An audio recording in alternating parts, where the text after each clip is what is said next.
Hi, I'm Bowie, or Claire Bowie from Adamantoise in-game.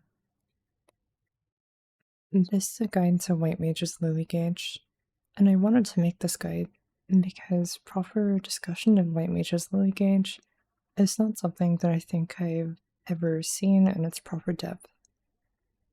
I also see a lot of misinformation spread constantly on White Mage's Lily gauge, such as people telling each other that you should never overcap on lilies, which isn't true, or that caring about downtime lilies doesn't matter unless you're parsing, which also isn't true. And this guide and the techniques discussed for proper management of the lily gauge will, as well as naturally addressing both of those points, and cover the most effective ways to manage the lily gauge in order to maximize your damage and your healing. And because these techniques also affect your healing efficiency and healing potency, I think this guide is applicable to everyone playing the job, not just people doing damage up to you. I hope this guide can be of use to you, and please note that this is not a general how to play White Mage guide. I am assuming that you already know how to play the class.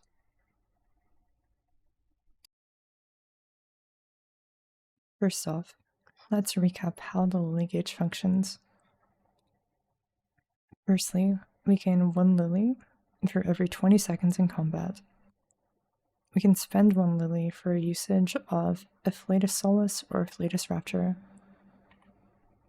Each usage of a Solace or a Rapture nourishes the Blood Lily by 1 stage.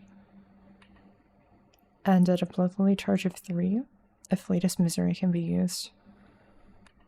Afflatus Misery has the same potency of 4 Glare 3s. Now, let's think about what can be inferred from this basic functionality. Consequences of the Lily gauge. And because Misery takes 4 GCDs in total, and 3 of setup plus 1 for the actual cast, and this means that Misery is damage neutral when all of its charges are gained in uptime. And this also means that it's not a damage gain. Under potion to use a Misery, 3 Lily heals, and then another Misery, it is damage neutral.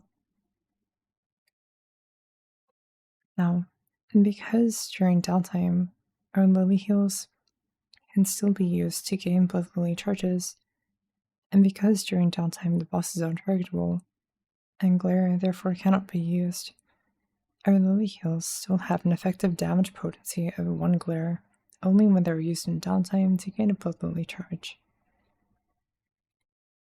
And this also means that if you're going into downtime, every single Blood Lily charge you have when entering downtime, and that costs you 1 Blood Lily charge from Lily heals during it, is an effective damage loss of 1 Glare per Blood Lily charge excess that you have going into the downtime.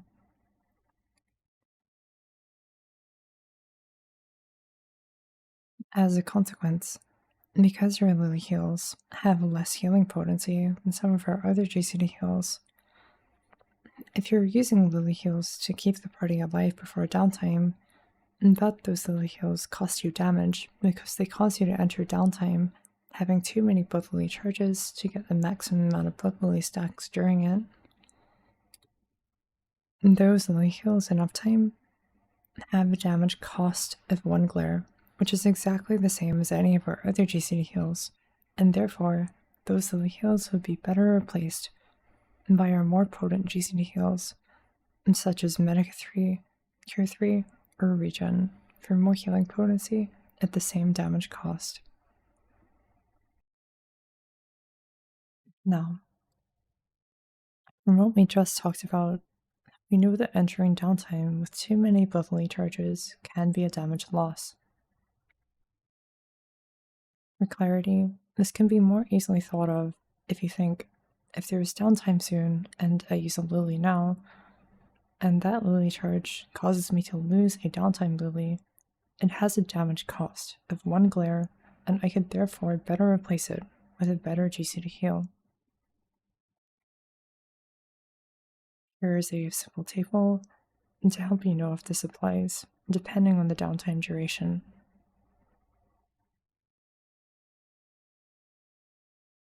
And this matters outside of damage opti because it directly affects your healing potency, as well as gaining new damage. Now, let's talk about how to properly manage the Lily timer, as well as what we just talked about, being able to lose damage through entering downtime with too many blood Lily charges. There's also another way that damage can be lost relating to downtime, and that is if starting a blood Lily too soon, before downtime, will cause you to not be able to have the required amount of lilies to be able to stack maximum blood lily charges during the downtime, according to what the downtime duration allows for. Here's a way to figure it out. And you can more easily think of this as if starting a blood lily stack now will cause me to lose stacks in downtime due to the lily timer still being stuck regenerating, it has a potentially high flow on damage cost. Here's a simple table of knowing how far out of downtime it is safe to start a new blood lily, which is simply just 20 seconds times the maximum amount of blood lily charges that you can potentially gain from that downtime, plus 1 GCD. That just simply being because after the lily regenerates, you need 1 GCD to be able to cast the Raptor or Solace to generate the final charge in downtime without clipping your GCD when the boss reappears. Now, let's talk about overcapping. Overcapping your lily gauge is probably something that you've been told not to do, but here I'll explain why it's actually necessary for the proper maximization of healing and damage. To continue from the last slide, if you're losing damage during a downtime segment due to your lily timer still being on cooldown and not allowing the maximum amount of blood lily charges in that downtime, this can potentially be extremely nasty and flow on to future downtime losses due to lilies also not being able to regenerate in time. However, this can be prevented by overcapping the lily gauge until downtime to force the maximum amount of blood lily charges in downtime, while in the meantime also gaining healing potency by favoring our GCD heals over our Raptors or our Solaces. Overcapping is applicable in any of these two scenarios which we've just talked about, which is when using any lily usages now will cause you to enter the next downtime with too many blood lily charges, thereby losing you damage, or when starting a new blood lily stack too close to a downtime segment will cause you to not be able to regenerate enough lilies during the downtime segment for maximum blood lily stacking. But do note that it is situational, whether the damage lost from being forced to rely on your GCD heals while you're overcapped over your lily heals is worth the damage loss from either late lily regeneration or from entering downtime on too many charges, and so this has to be managed case by case. But as a general rule, you should never overcap for longer than 2 minutes in a single phase, which is the amount of time it takes to generate a blood lily plus 3 lilies. Now that we've discussed those techniques, let's talk about how to actually apply them in our runs. For this example, I'll be using phases 3 and 4 of the Omega Protocol. Let's begin with phase 3. Phase 3 has a length of 2 minutes and 22 seconds, followed by a downtime of exactly 3 GCDs that ends at 2 minutes and 30 seconds. And on average, I enter this phase with 0 lilies, and 10 seconds on the lily timer, and full misery, or 3 blood lily charges. Throughout this phase, we are going to generate 7 lilies in total, with the last Lily for a second misery in the phase, the 6th Lily generating at 1 minute and 50 seconds. If we tend to favor rafters in the phase, and choose to do 2 miseries throughout the phase, this means that we have to do 6 rafters for healing. However, and doing this only causes 1 Lily to be able to generate by the downtime at the end of the phase, which is a loss of 2 potential downtime blood Lily stacks and the loss of 2 glares due to late downtime Lily regeneration. A second Lily will generate at the end of the downtime, but because it's so late in the downtime, that actually casting that Lily heal will cause us to be in uptime in phase 4 for most of the GCD rule. I don't count it as a downtime Lily. In total, doing this, we've lost 2 glares due to late downtime Lily regeneration, and lost 0 glares to GCD healing, because we favored rafters throughout the phase over our other GCD heals. This is a total damage loss of 2 glares, and an AoE heal potency from GCDs of 2400 from our 6 rafters.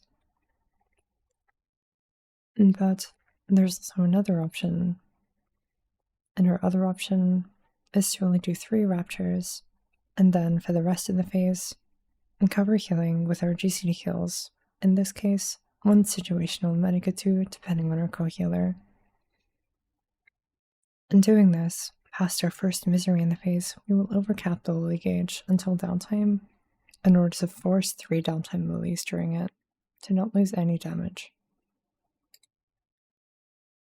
In total, with this heal plan, assuming that we do use the safety Medica 2, we've lost 0 glares due to late downtime Lily regeneration, because we already have 3 Lilies from overcapping to be able to use in the downtime. And the only glare that we lose throughout the phase is the one from casting our Medica 2.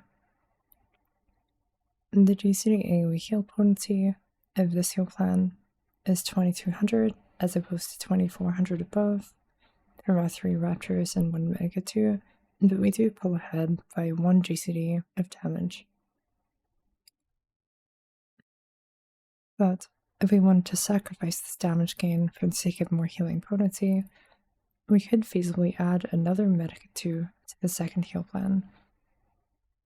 And this adds 1000 healing potency, bringing the total up from 2200 to 3200, a gain of 800 over the first heal plan as opposed to a loss of 200.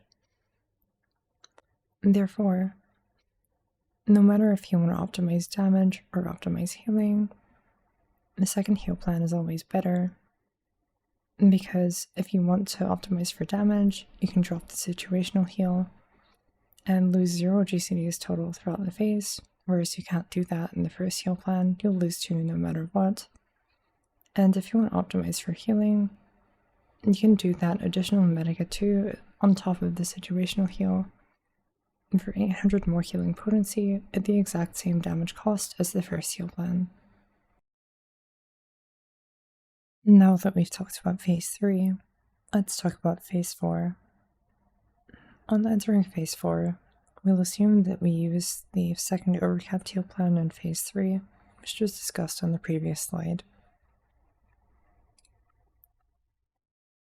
Phase 4 has a length of 57 seconds, followed by a downtime of 16 seconds that ends at 1 minute and 13 seconds, and we enter this phase with 0 Lilies, 7 seconds on the Lily timer, and a full blood Lily, a charge of 3, or a full misery.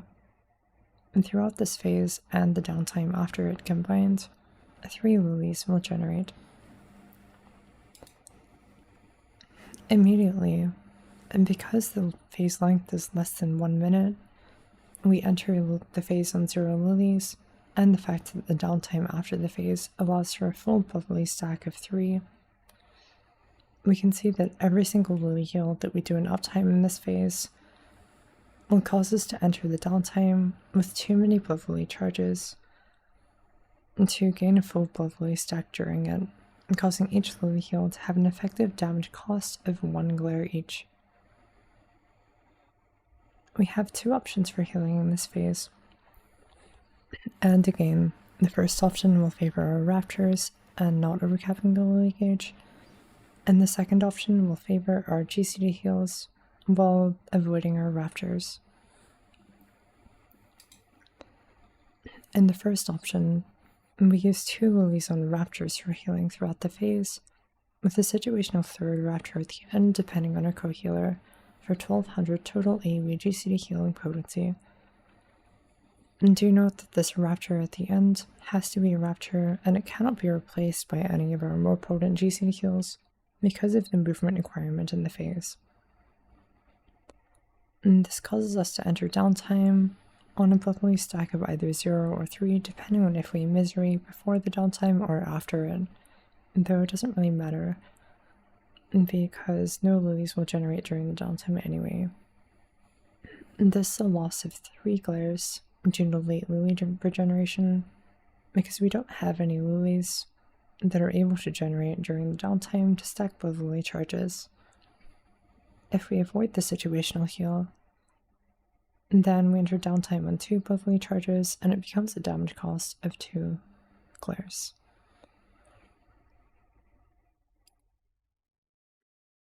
In the second heal plan, we cover all the healing in the first half of the phase with a medic at 2, and then do the same situational Rapture at the end depending on our co-healer, for 1400 AoE GCD healing potency. And because we did 1 Rapture, this causes us to enter downtime on 1 Blood Lily charge, which costs us 1 potential Blood Lily charge during the downtime, and because the downtime is 3 GCDs of length, but we only have 2 Lilies with which to generate Blood Lily charges. This is a loss of 1 glare due to having excess Blood Lily stacks on downtime entry, and also a loss of 1 glare because we cast a medic at 2, for a total loss of 2 glares throughout the phase. If we drop the situational Rapture, this becomes a loss of 1 glare. Here though, we can see that despite favoring a GCD heal or medic at 2 and the second option, we actually gain damage. Because of the fact that the medic at 2 and the Rapture and the phase have the same effective damage cost due to the phase duration and the other factors. And this makes the second option always better for damage despite favoring GCD heals. And again, because it's ahead in damage, we can realistically afford to add an additional heal throughout the phase, like a Rapture, because of the movement requirement to bring the healing ahead by 400 potency, from 1400 to 1800 in the second heal plan versus 1200 in the first heal plan, again at the exact same damage cost. Now, let's talk about the last technique to do with downtime management, early uncapping of the Lily gauge during downtime segments. Another way that losses due to a lagging Lily timer can potentially be avoided is by shifting the timer forward slightly by immediately uncapping the gauge during downtime in a previous part of the fight. This is only really applicable in fights with multiple downtime segments, and so mostly ultimates, in which overcapping is also needed for Opti. I'll go over a place where this is used to gain a downtime Rapture, where we otherwise wouldn't be able to gain it, in Phase 2 of the Omega Protocol. In Phase 2, Party Synergy is a downtime segment that we enter overcapped on 3 Lilies. The downtime, the moment that we go into downtime will be considered as 0 seconds in this example. Downtime lasts from 0 to 0.29. The first instance of damage goes out at 14 seconds. And this is followed by an uptime segment from 29 seconds to 1 minute and 35 seconds, in which we need to use 2 Raptors at least to cover healing, but we're going to use 3 so that we don't lose damage there due to entering the downtime after it on too many Blood Lily charges to gain maximum stacks. And then that off time segment is followed by a downtime segment from 1:35 to 2:07. Here, if we stay overcapped until 14 seconds in party synergy, and to use our first Lily after we take damage, our next Blood Lily stack will be available by 1:14 and then 2:14. But the downtime segment going into phase 3 ends at 2:07, so our second misery after party synergy will only become available in uptime, therefore losing us a downtime Lily. However, if we uncap our Lily gauge immediately in party synergy, this shifts our first misery after to 1:01 and then the second one to 2:01, which is still within the bounds of the downtime segment before phase 3, which ends at 2:07. And that allows us to gain one extra downtime Lily where we wouldn't otherwise if we waited for damage to use our Raptors. Early uncapping is an extremely easy fix.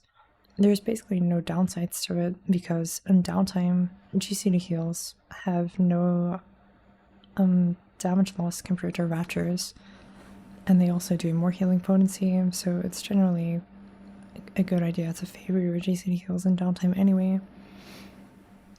And there's no mechanics in the game which force you to need 3 Lilies for healing during downtime by forcing movement, as well as healing for 3 GCDs in a row. And therefore, I always consider it good practice to immediately uncap your Lily gauge going into downtime if you enter it overcapped on 3 Lilies, and avoid overcapping your Lily gauge in general during downtime so that you don't lose Lilies in downtime in previous segments due to late Lily regeneration. Now, let's talk about the final concept that's going to be discussed in this guide, aligning misery with raid buffs. As previously discussed, a Fleetest Misery is an action which can be cast at the maximum of 1 per minute, which is the time it takes to generate 3 Lilies, and the potency of a Fleetest Misery is equal to that of 4 Glare 3s. And because of the nature of raid buffs in Final Fantasy XIV being on a 2-minute cooldown, and Misery effectively being on a 1-minute cooldown, it seems like Misery should be available and used for every buff window, but it depends. If you can fit a Misery into buffs at 0 cost of glares, and taking into full consideration all the ways damage can be lost, like everything discussed in this guide, Lilies and Misery as movement tools to save damage, then yes. If you can fit a Misery into buffs at 0 costs of glares, or 0 glares of cost, then yes, you should always put your Misery into buffs if it costs you nothing to do so, in order to maximize the raid's damage to the boss. But this isn't always the case, and putting a Misery into buffs might cost you 1 glare of damage. If it does, then the answer of whether to put Misery into buffs or not depends on your team composition. Because the potency of 1 glare is exactly equal to 25% of a Misery, this means that the strength of the raid buffs in your comp has to be above 25% for it to be worth losing 1 glare outside of buffs to place a Misery inside buffs versus outside of buffs. This is because a Misery under buffs is worth 5 unbuffed glares of damage instead of 4. But if the glare it costs you to put the Misery into buffs is also in buffs, then it stops being worth it. And for clarity, if it's not worth putting the Misery in buffs because it costs you damage, then you should just use it outside of buffs instead, wherever it gains you the glare that it would cost you otherwise. And if it costs, say, 2 glares of damage to put a Misery into buffs, then you should never do so, and just save those glares and put your Misery outside of buffs. That's because raid buffs in Final Fantasy XIV will never be more than 50%.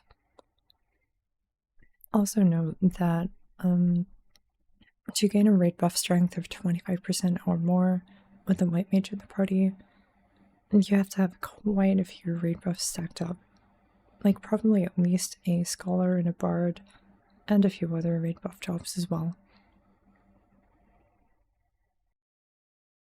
And that was the last of the techniques to be discussed in this guide. I hope this guide has been helpful to you in understanding exactly what can be achieved through proper management of the Lily gauge, and helping you understand what to look for when you're looking for places to apply the techniques discussed in this video, and helping you understand exactly how the techniques in this video can avoid the negative flow-on effects of improper downtime management, and clarifying how White Mage can optimally place its misery around buffs. And I hope I've managed to help you enjoy White Mage just a little bit more.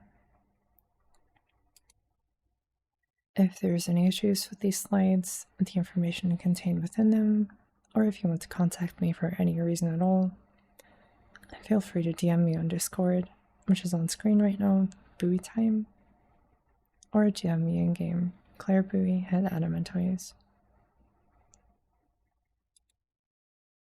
And that's it though for this guide. I hope it's been useful to you, and thanks for watching.